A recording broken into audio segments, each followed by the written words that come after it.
Dear students, अब हम लोग आज मैं आप लोगों को अभी इस वीडियो में बताऊंगी सिलेबल स्ट्रक्चर के बारे में और ऑड वर्ड आउट, जैसा मैंने आपको बताया था पहले। तो सिलेबल स्ट्रक्चर क्या होता है? सिलेबल स्ट्रक्चर में क्या करते हैं हम लोग कि जिस लेटर का जो साउंड है, यानी वो जिस तरह का साउंड उसमें करेगा, वोवेल साउंड या कॉन्सोनेंट साउंड, ठीक है। तो उसके लिए अब मैं उसके पहले आपको एक छोटी सी चीज और बताऊंगी। तो हम उसमें क्या करते हैं, जो जैसे ई है, अब ई क्या है? वोवेल साउंड, तो इसमें हम नीचे लिखेंगे वी, उसका आपको सिलेबस स्ट्रक्चर लिखना है। उसके पहले मैं आपको एक इंटरेस्टिंग चीज बताऊं। देखिए, अगर हमें लिखना है बिन, हमको लिखना था यानी ब साउंड, उसके लिए बी है ना, इंग्लिश में है ना, डी है, के है, एल है। भाई एल से आपको ल साउंड से कुछ लिखना है ना।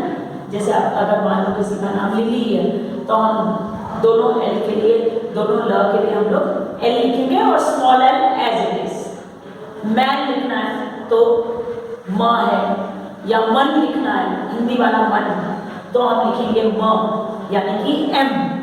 समझ में आया? एन है, एस है, पी है, आर, टी, बी, ये जैसे जैसे इनका साउंड होता है। ग के लिए जी है, ह के लिए एच है, लेकिन ये जे के लिए ज साउंड के लिए, ठीक। और ज जब नुक्ता लग जाता है ना, नुक्ता लग जाता है, तब उसके लिए ये एज इट इज, ठीक है। ये जेड कैपिटल, उसको छोटे उसको जी, जैसे सी टी वी ऐसे, तो उसके लिए हम लोग जीब्रा के लिए भी हम लोग ये सेल लिखेंगे। अब हम लोग बात करेंगे उन लेटर्स की जो हमारे पास इंग्लिश में है ही नहीं। अगर मुझे नाम लिखना है, मान लीजिए शैरॉन, तो ये यही शैरॉन नाम जो है हम लिख लेते हैं इसमें, जो भी थोड़ा सा हिंदी में शायद आप लोगों को मेरी मात्राएं या थोड़ा जो लेटर्स हैं हिंदी के, वो शायद आपको उतने अच्छे दिखे ना, थोड़ा कम प्रैक्टिस है मुझे, फिर भी श, यानी श के लिए हम लोगों ने लिखा, क्या लिखा है इस श के लिए? अब जैसे पीयूष, यानी इसकी कौन सा श है मालूम है आपको? पी यू श, यानी श षट्कोण का हो या श षट्भुज का, दोनों के लिए हमने श लिखा। हमारे पास कोई पर्टिकुलर लेटर है ही नहीं, ठीक है। अब एक सिंबल होता है मैथ में, फिजिक्स मैथ में, जो आप लोग जो न्यूमेरिकल्स करते हो, है ना, जो सम्स करते हो, उनमें कुछ चीजें होती हैं। अच्छा, एक और एक बहुत इंटरेस्टिंग सा लेटर है, और वो क्या है वो मैं आपको पहले श बता के फिर बताऊंगी। ये देखिए, ये एक लंबा सा एस जैसा है। कुछ बच्चों को, साइंस मैथ्स के बच्चों को, या जिन्होंने मैथ्स में ज़्यादा ध्यान दिया उन्हें याद आ गया होगा, इसको बोलते हैं इंटीग्रेशन। ये इंटीग्रेशन ही नहीं है, खाली इंटीग्रेशन में श साउंड आ रहा है अच्छे से, इंटीग्रेशन श साउंड आ रहा है, इससे याद रखना ये है आपका श, ये आपका श है, लॉन्ग एस, इंटीग्रेशन। समझ में आया? जैसे अगर मुझे लिखना है डिश, ये अगर मुझे डिश लिखना है, मैं क्या लिखूंगी? स्मॉल डी, वर्टिकल में लिख रही हूँ, मैं ट्रांसक्राइब कर रही हूँ, ठीक है। और छोटी ई की मात्रा क्या मैंने आपको बताया ना, ये कैपिटल आई जैसा ही रहता है। और क्या लिखूंगी मैं? इंटीग्रेशन, जो हो गया आपका डिश। अब इसमें थोड़ा बहुत ऊपर नीचे चलता है, मुझे भी एग्जैक्टली वैसे वैसे सिंबल्स लिखने नहीं आते, तो हमें सिंबल्स सीखने की जरूरत नहीं है, हमें तो सिर्फ इसका आइडिया लेना है। इसलिए आइडिया लेना है ताकि हम अच्छे से पढ़ सकें, उसको लिख सकें। कुल मिला के अभी तक तो ये हो रहा था कि आप लोगों को 12th में खाली 5 मार्क्स की पॉलिटिक्स पूछी जाती है, लेकिन वो 5 मार्क्स की पॉलिटिक्स नहीं है खाली, वो हमारे लिए काफ़ी हमको प्रोनाउंसिएशंस और इंग्लिश सीखने में हेल्प करती है, काफ़ी ज़्यादा। अब ये तो हो गया श, अब थ लिखना है, मालूम हम लिखते हैं ना जब भी हम लिखना थिन, ये थिन लिखा, थ, ये क्या है? थ। अब ये थ क्या है? टी एच, टी एच लगा है तो थ बना, और टी एच लगाने से ड भी बन सकता है, ये देखो ये है ना, और इसी TH से ठ भी बनता है, ठक्कर। किसी का सरनेम में ठक्कर तो हम लिखते हैं ठ, इस तरह से TH करके लिखते हैं। तो ये TH कई जगह काम आ रहा है, यानी कि सीधी सी बात है, जैसे हमारे पास हिंदी में ठ, थ या द है, ऐसे इंग्लिश में है ही इस तरह का कुछ। तो अब हम बात करेंगे थ की, थिन। अगर ये लिखना है, एक और प्यारा सा बहुत ही खूबसूरत सा सिंबल होता है थीटा। ये क्या है? थीटा। ठीक है, हो सकता है मुझसे बनाने में थोड़ा कम ज्यादा हो गया हो, मुझे एग्जैक्टली सिंबल्स बनाने नहीं आते ये वाले, लेकिन प्रैक्टिस में नहीं है तो। लेकिन ये क्या है, अगर मुझे लिखना है थिन, तो अब मुझे THIN लिखने की जरूरत नहीं, मैं लिखूंगी थिन इस तरह से। यानी कि थीटा, छोटी की मात्रा, यानी कि क्या, कैपिटल I जैसा, और N ना के लिए ये हो गया आपका ट्रांसक्राइब करा हुआ थिन। समझ में आया? अब हम बात कर रहे थे किसकी? Syllable structure. अब सिलेबल स्ट्रक्चर के लिए सबसे पहले हम एक बहुत ही सिंपल सा एग्जाम्पल लेंगे, और वो सिंपल सा एग्जाम्पल क्या होगा वो मैं भी आपको बता दूंगी। जैसे ये मैंने सब इसलिए छोड़ा है ताकि आप लोग जब भी वीडियो खोलें तो आपको एक बात को जिसमें बोर्ड पे चीजें दिख जाए। ठीक है, अब हम बात करेंगे किसकी? Syllable structure. जैसे इकोनॉमिक्स, तो इकोनॉमिक्स के लिए हम लोग क्या, या इससे भी सिंपल एक छोटा सा और छोटा सिंपल सा एग्जांपल ले लेते हैं, और वो है स्टडी। अब ये क्या है? ये एस क्या है बताइए आप लोग? एस है कॉन्सोनेंट है कि वॉवेल? ये है कॉन्सोनेंट। अच्छा, सबसे पहले तो हम इसको स्टडी को क्या कर लेते? स्टडी। ये क्या है? ये है सिलेबल डिवीजन। इसके पहले वाले वीडियो में जो मैंने आपको बताया था। अब ये हो गया आपका सिलेबल डिवीजन। हम इसी का सिलेबल स्ट्रक्चर कर लेते हैं। सिलेबल डिवीजन इस तरह से आता है। और अगर वो आपको बोलते हैं कि आपको सिलेबल स्ट्रक्चर लिखना है, तो हमें सिलेबल स्ट्रक्चर लिखते वक्त ये चीजों का ध्यान रखना चाहिए। इस तरह से गैपिंग करनी है उसमें तो करनी नहीं। अगर सिंपली ऐसा बोला कितने सिलेबल डिवीजन है तो हम उसका खाली नंबर लिखते हैं, ठीक है? उसको फिर आपको सिलेबल डिवाइड करने की जरूरत नहीं है, क्योंकि वो आपको नहीं आ रहा तो आपसे गलत भी हो सकता है। लेकिन सिलेबल स्ट्रक्चर किस तरह से करेंगे? ये क्या है? कॉन्सोनेंट। ये टी क्या है? कॉन्सोनेंट। ये क्या है? वॉवेल। तो ये हो जाएगा सी सी बी। फिर ये डी क्या है? डी क्या है?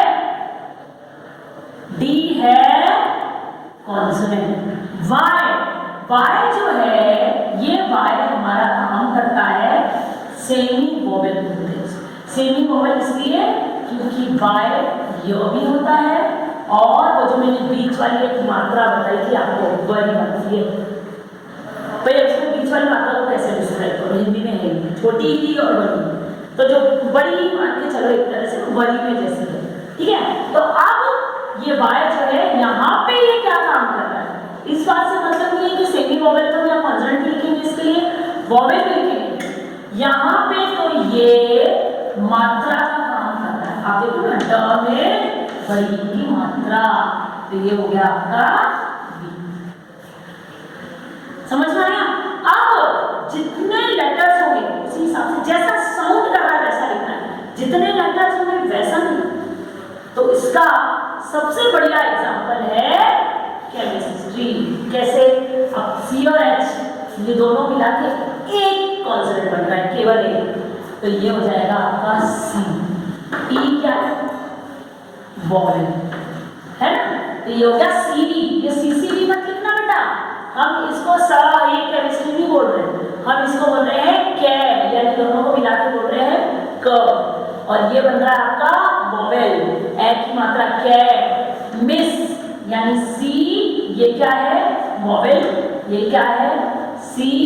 फिर से ये क्या है आपका? टी यानी कि कॉन्सोनेंट। आर क्या है? कॉन्सोनेंट। और यहाँ पे वाई का काम कर रहा है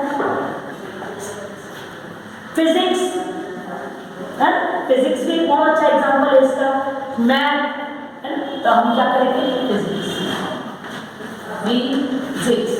ये क्या बन जाएगा आपका पीएच दोनों मिला के बन जाएगा C B C B C सी, यानी कि ये दोनों मिलाकर फॉर कॉन्सोनेंट वॉवेल, भले पाए कॉन्सोनेंट वॉवेल कॉन्सोनेंट कॉन्सोनेंट। हो गया यहाँ तक क्लियर? इसी तरह से हमको सिलेबल स्ट्रक्चर इसमें लिखते जाना। अच्छा, मैंने अभी तक आपको ना थ और श इंटीग्रेशन इस तरह से बताया। कुछ सिंबल्स क्या मेरे से थोड़ा से आसानी से बनते नहीं है, लेकिन मैं कोशिश करती हूँ, तो मैंने उनको अपने इंटरेस्ट के हिसाब से कि मुझे वो याद रहे, मैंने उनको नाम दे दिए, अलग अलग नाम दिए। जैसे द जो होता है ना, द यानी कि ये वाला साउंड, ये मुझे नहीं मालूम इसको डेल्टा बोलते हैं क्या बोलते हैं, मुझे नहीं पता है। आई होप ये डेल्टा होता है ना। ये इस तरह का कुछ बनता है, ये एग्जैक्टली मुझसे बन नहीं पा रहा है, तो आप लोग एक काम करना कि उसमें देखना बुक जो आपकी जो है, या द के लिए आप लोग द साउंड के लिए फोनेटिक्स में क्या सिंबल दिया है, इसी तरह का मिलता जुलता वर्कबुक में आपको बहुत आसानी से मिल जाएगा। आपको ये जो डिक्शनरीज हैं उनमें भी पता चल जाएगा। मैं एग्जैक्ट नहीं बना पाती तो मैंने इसको इस तरह से बनाती हूँ, तो मैंने इसको नाम दिया अनार, मैं इसको द नहीं बोलती, फिर मैं बोलती देखो ये अनार जैसा है ना, अनार जैसा है। तो इन्होंने लेकिन जो फोनेटिक्स में जितने भी जो सिंबल्स दिए ना, ये किसी न किसी से मिला के दिए, जैसे हमें ताकि आसानी से याद आए। और मुझे लगता है कि हमें ये टिप्स याद भी रखनी चाहिए कि जैसे थीटा तो थ, इंटीग्रेशन तो श, और मैथ में ये सिंबल बाकायदा उस तरह से यूज भी होते हैं, अल्फा बीटा। अच्छा, बीटा कितनी है वो मैं आपको फिर बताती हूँ, बीटा से मिलता जुलता होता है, अल्फा है।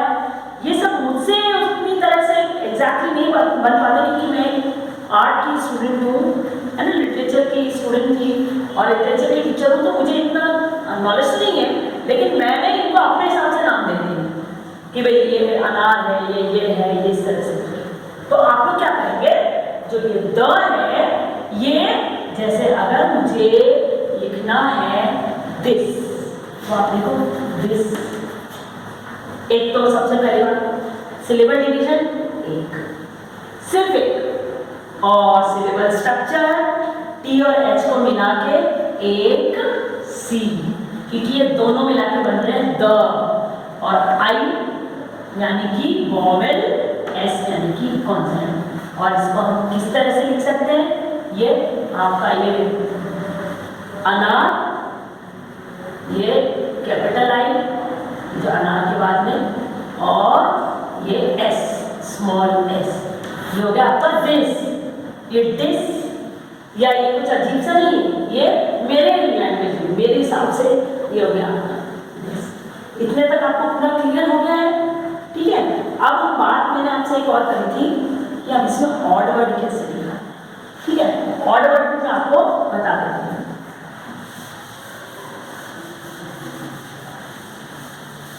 ऑड वर्ड के लिए हम लोग एग्जाम्पल लेते हैं। सबसे पहले देखो ये लीव हो गया, ठीक है। मैं वो ऑड वर्ड के एग्जाम्पल देने से पहले आपको कुछ समझाना चाह रही हूँ। जैसे ये लीव हो गया, ठीक है, और ये देखो ये फील्ड हो गया, ये मीट हो गया। इनमें आप लोग देखो कि ये जो है ना, चाहे आई ई हो, चाहे आई ई हो या ई आई हो, डबल ई हो, है ना, इस तरह से, या ई ए हो, लेकिन इनका साउंड क्या हो रहा है, इन सबका साउंड आ रहा है बड़ी की मात्रा। लीव जैसे ये लीव, मीट तो फिर से बड़ी की मात्रा, फील्ड फिर बड़ी की मात्रा।